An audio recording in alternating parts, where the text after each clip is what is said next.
Hi everyone, welcome to episode 5 of our Hidden Strength podcast. This week we have Carly Cunningham in the hot seat. She is the best friend of the late, great Nikki Grahame, who sadly lost her battle to anorexia in April this year. This conversation is so important to be had of how eating disorders can affect not only the person, but the immediate family and friends around you. So subscribe, like, share, and enjoy this video. Hello guys, welcome to podcast episode 5. I can't even stress how special this one is to me. You guys know that I battle eating disorders, and yeah, I promise I'll try not to cry, because this story is very, very important. But this is Carly Cunningham. This is best friend of Nikki Grahame, who I'm pretty sure everyone's going to know who that is. The best reality star to ever walk the planet on Big Brother. She really did home in on what a reality star should be, and she lost her battle in April this year at the age of 38 to anorexia. And Carly is going to give us a bit of an insight of what happened, how you guys got through it, I guess, as a group, and what you guys are doing now for anorexic people, and the foundation that you guys have set up. So, How are you? Good? Yeah, not bad. Yeah, it's been I'd probably say the hardest few months of my life. But what has it been now? 4 months, 5 months? So, yeah, it's been about 4 months. It was April the 9th when we lost Nick. And I think, it kind of came out publicly round about just 2 days later, around kind of April the 11th or something. I think it was kind of just about having a couple of days for friends and family just to kind of fathom it to a degree.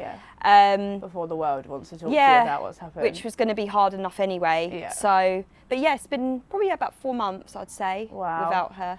So before we get on to Nick's, tell me about you and what you do now, because I know you work within the clinics. Tell me a little bit about that, how that is for you, and it's for kids as well, right? Yeah. So I work in an eating disorders unit, and it's called Huntercombe Manor, and we deal with just girls, and their ages are sort of between 12 and 18.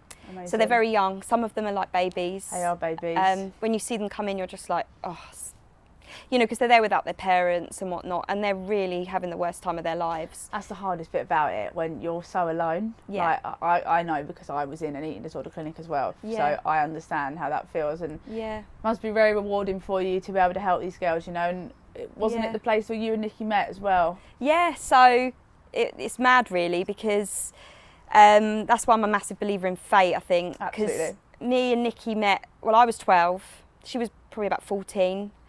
And we both suffered. I suffered with an eating disorder myself. Yeah. I suffered with bad OCD. So mine was more kind of OCD related eating disorder, whereas Nikki was more really kind of based around anorexia. So when you say OCD with eating disorder, what does that sort of entail? So does that mean you'll be obsessive about what you kind of did and restricted? Yeah, so like OCD is such a massive, broad, there's so many different bits to it. I kind of put it down just calling it, it's like a big anxiety. Yeah. But OCD, obsessive compulsive disorder, so you obsess about so many different things. Is it a control thing? Oh yeah, massively. I think for me, mine was more kind of around, I think we think about what's the thing we do every day, and that's eat. Like we can't not eat, we're like cars, we can't run without the petrol, and I guess Great for comparison. me, like if you go through like if you go through something really bad in your life, or you're struggling, or I think, that's why you end up taking it out on food. And for me, it was more like I was really scared about hygiene, cleanliness. I'd be washing my hands like 100 times a day.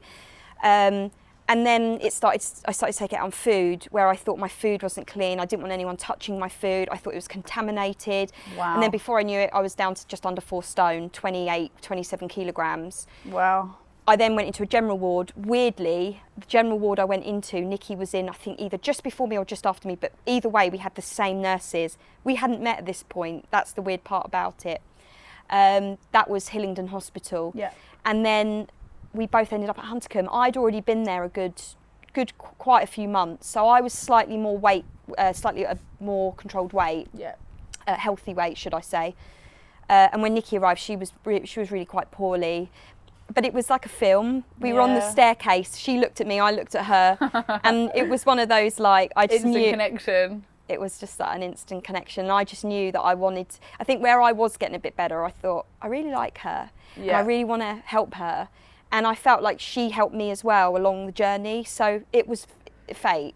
I think what people don't understand, obviously, not just everybody gets to be taken in places like this. You know, it is. I think it's a privilege to be able to be put into these care places because they're not available. No. Especially within the NHS world. Of course, if you've got money for private healthcare, Yeah. the world is your oyster in terms Yeah. of medical help. But for the NHS world, it's like it's not there. Like it's just so overrun. You know, mental health is not. It's known that the mental health service is so under pressure, especially with this year. Yeah.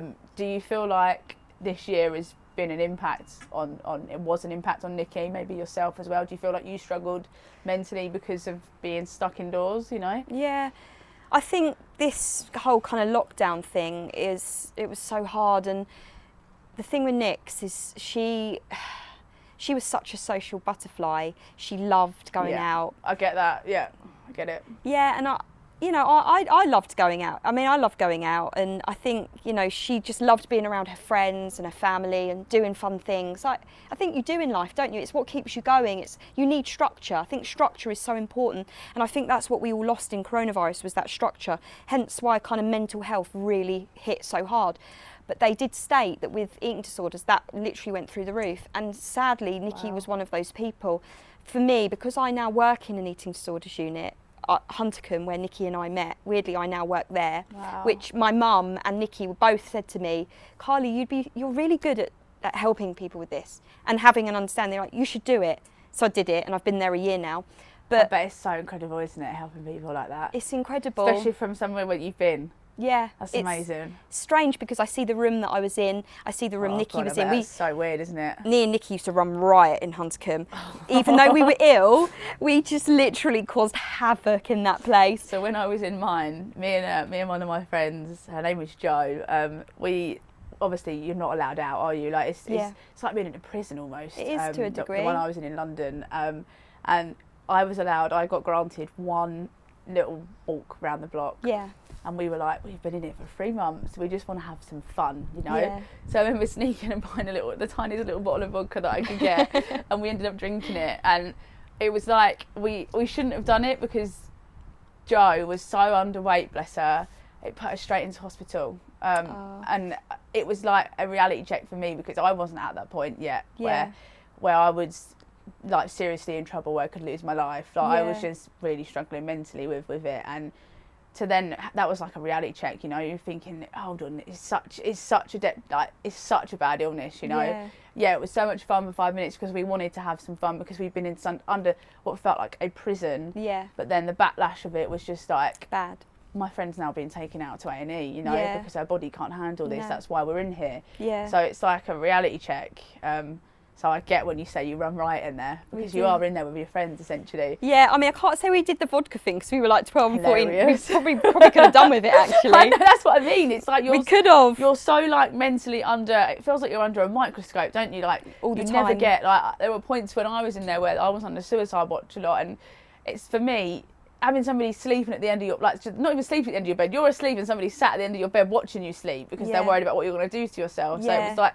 For one moment, I just wanted to feel like a normal person again. Yeah. Because that is stripped away from you when you're taken into one of these wards. Absolutely. And I guess, how does the 12-year-olds to 18-year-olds, why are they in there? Do you find it's because they maybe are getting bullied, or do you think, what are the outside aspects that affect them now? Do you know, it's such a broad amount. It's like, some of the patients have been through bullying. Yeah. Some of it could be PTSD. Well, when I say PTSD, so it could be abuse. Yeah. Could be anything really. It could be, neglect. Yeah.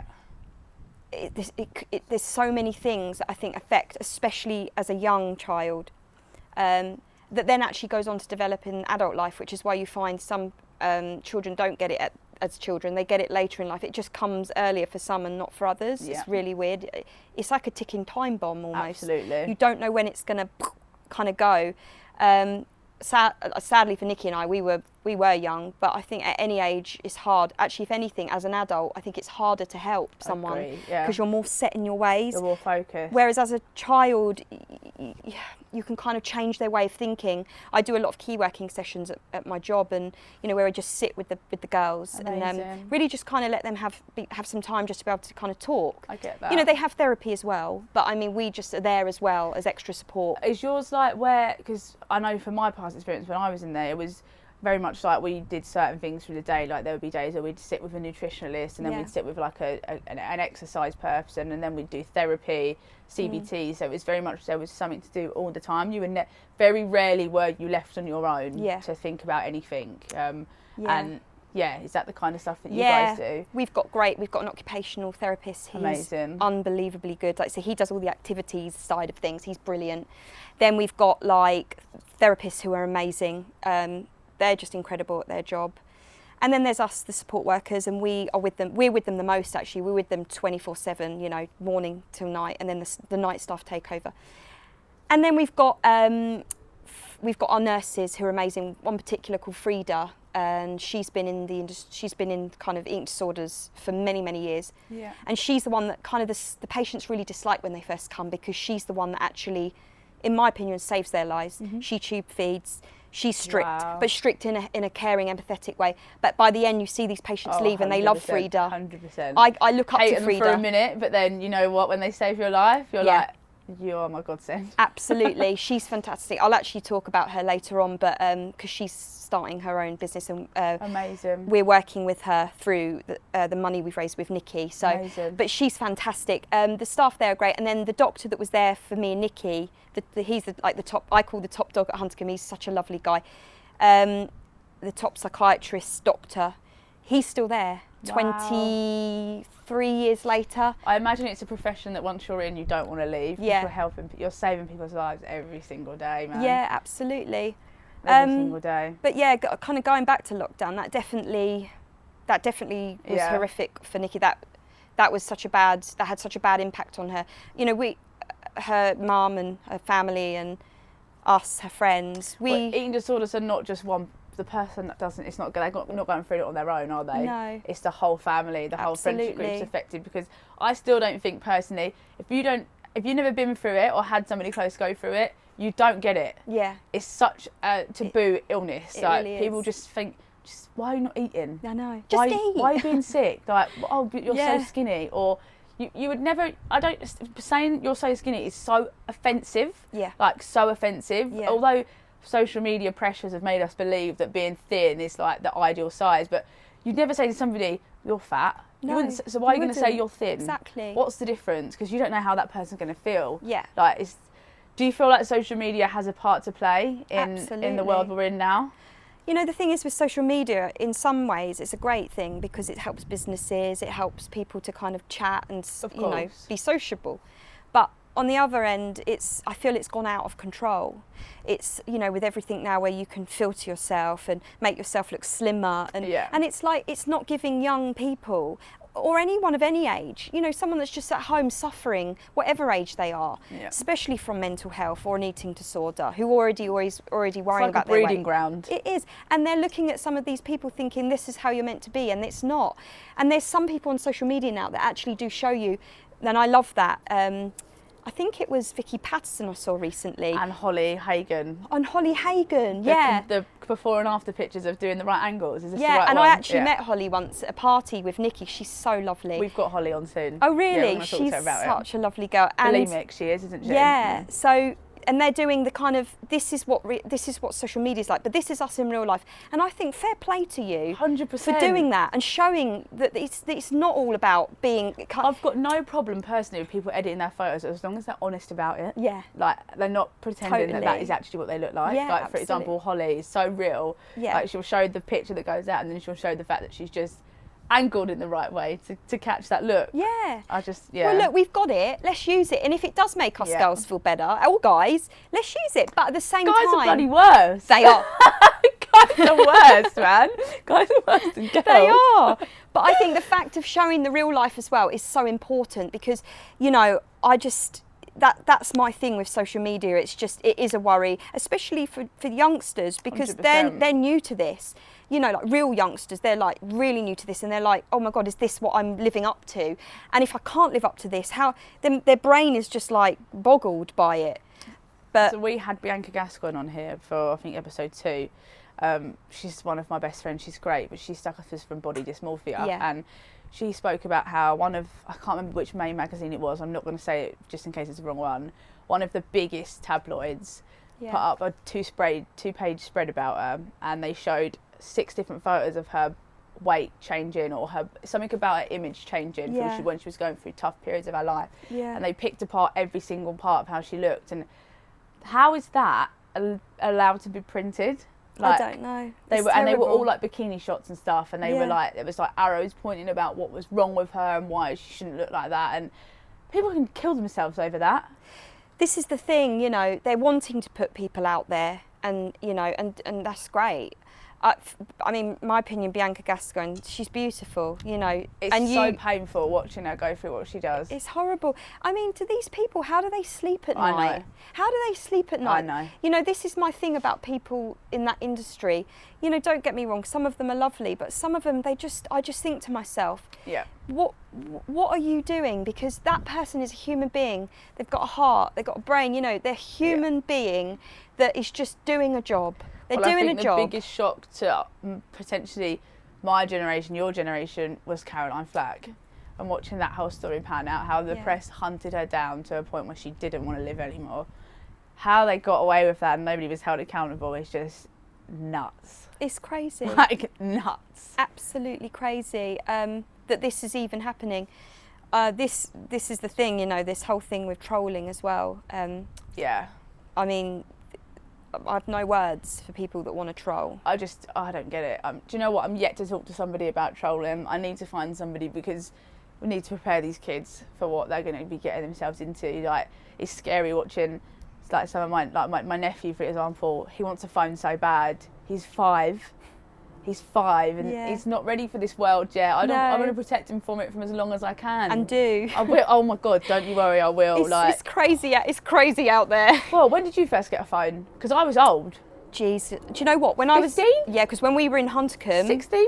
I remember. This is another thing actually. When Nikki and I were in Huntercombe, we used to have to be dragged out of the phone booth. We had a phone booth in Huntercombe. So when I work there now, I'm like, when I first started working there, I went, "Where's the phone booth?" That's long gone, mate. They were like, I was like, "What have you done to the phone booth?" It's literally just stacked up with loads of stuff now, and I'm like, "Bring back the phone booth." They're all using mobiles. We did not smartphones that you could do anything on. I was like, oh my gosh, where have I been for the last 20 years? But yeah, no, they all have mobile phones now. Luckily though, they get the photo cameras and all that, they're all locked when they come in. Amazing. So they can't do any taking photos. Amazing. Which I think is so important. And it keeps them then focused on them getting well and the process of getting well, and not thinking about that kind of stuff. Are you a private clinic, or is it NHS funded? So we're private, backed by the NHS. Amazing. So we're kind of a bit of both. Okay. Huntercombe's brilliant. I just feel like there's not enough out there. There's not enough out there helping people with eating disorders or mental health. These girls are coming in. They've been on waiting lists, and then you find out. There's other people I know, like at the minute, that are suffering at home. Yeah. Children and adults, and some of them that are having heart attacks before they're actually getting help. And it frightens the life out of me. You know, this is the thing. It's scary because, you know, if it's your child or your friend's child or your neighbour down the road's child and they're suffering, or your friend or a family member that's suffering, and it's like, what help can you get them? You know, it's scary. Do you think before we get into the depths of Nikki, do you think there was enough help for her available? Absolutely not. It's so heartbreaking, and that's probably why you started to GoFundMe, right? Yeah. Okay. Yeah. So before we start, if there's anything that is too hard for you, please don't talk about what you need to, because I know that talking about Nikki, who is your best friend, is going to be tough. So where did it all start? When did you know there was a problem? I guess when she was, maybe after Big Brother, I guess it probably spiralled, right? I think, do you know what? Big Brother was amazing for Nikki. Best character reality star ever. She was. Most iconic phrases ever, like hilarious. She was fantastic. Even in her audition, I went on the audition with her, and she was hilarious. You know, she's hilarious, like the funniest person ever on that show. She's brilliant. She even wanted to leave the audition. I was like, Nikki, we've stood here for however long, we're not leaving. She was like, okay. And then she got into her audition. I think the phone rang while she was in the audition. She actually answered it, and they were like, "We want you." I still remember seeing her come on the screen with the first time, and I was like, "Oh my god!" She went in as a bunny rabbit. Oh. Who goes in as a bunny rabbit? Only Nikki. I mean, brilliant, but she's so funny. I mean, we lived together actually before Big Brother, so I knew Nikki so well that for me, seeing her, as much as she was brilliant, it was just Nix to me, you know. Did it worry you, her going in there? Do you know what? It didn't, actually. Yeah. No, I didn't have any worry at all, because I think I knew the strength that she had. She had so much strength, and she'd already been through so much. If anything, I thought actually this will be the making of her, because she needed something to happen in her life that was for her, that was nothing to do with the illness. Yeah. She needed something to make her go, that's my reason to get up, that's my reason to kick this illness in the butt. 100%. And I was going to say something else, but and actually, you know, and live my life. Yeah. Like, she had this horrific illness for many, many years, and I think that it came a time where it was like, right, now this is Nikki's time. Yeah. This is Nikki's time to have some. And it was. She did. Yeah. She had an amazing career. She did. And it's funny, you know, because she did so much in the space of her life. You couldn't even imagine. I was so proud of her. I'm still so proud of her. I love her. She was more than a best friend to me. She was a sister. You know, me and her used to argue like cat and dog. However, you know she's your sister, mate. Yeah, you know, like you have those friends 100%. where they're not even friends, they're more than that. It goes past a friendship level, it's like doesn't a soul it? thing. 100%. You just look at each other, and we always knew what each other was thinking. Like, it'd be the simple things. One time we went to an airport, and could Miss Grahame and Miss Cunningham please board the plane? We were busy in WH Smith deciding on what chocolate to buy. And even when we got on the plane, we looked at each other and we went, I'm not happy with my choice. And as we got on the plane, they went to us, it was this steward guy, and he went, are you girls okay? We went, we're here without an adult. Well, we were 26 and 28 or whatever. You are adult. But we were here without an adult. We were like, could you look after us? Oh my we God. just about missed the plane because of a chocolate bar. That was us. We were going to Egypt that time, and Jesus, that was a holiday. Amazing. That's another story. But yeah, no, we just, where were we at? God, see, I've gone just with I've gone Big on Brother. When she came out of Big Brother, was that where it sort of spiralled, I guess? So when she came out of Big Brother, how old was she when she came out of Big Brother? She was, so it would have been 10 years ago now? So she would have been longer than that, 12 years. 12. So 8, 9, 10, 11, 12. She's about 26. Right, about 26, 27, yeah. 12 years before she passed away then? Yeah. So was she still battling for about that whole time, or did it come and go? See, the thing is, right, with this illness, and you will know this, Jess, because you've been through it, and it doesn't go, does it? But maybe it just comes in waves of strength. Yeah, it's weird. It's like, just when you think you're all right, it goes, whack, and it like grabs you. Yeah, it's like a little devil on your shoulder. I'm not going anywhere, mate. And I felt like, and I understand that, you know, because I've had moments like that, and I think that's what Nikki had. I think it just took hold of her at times.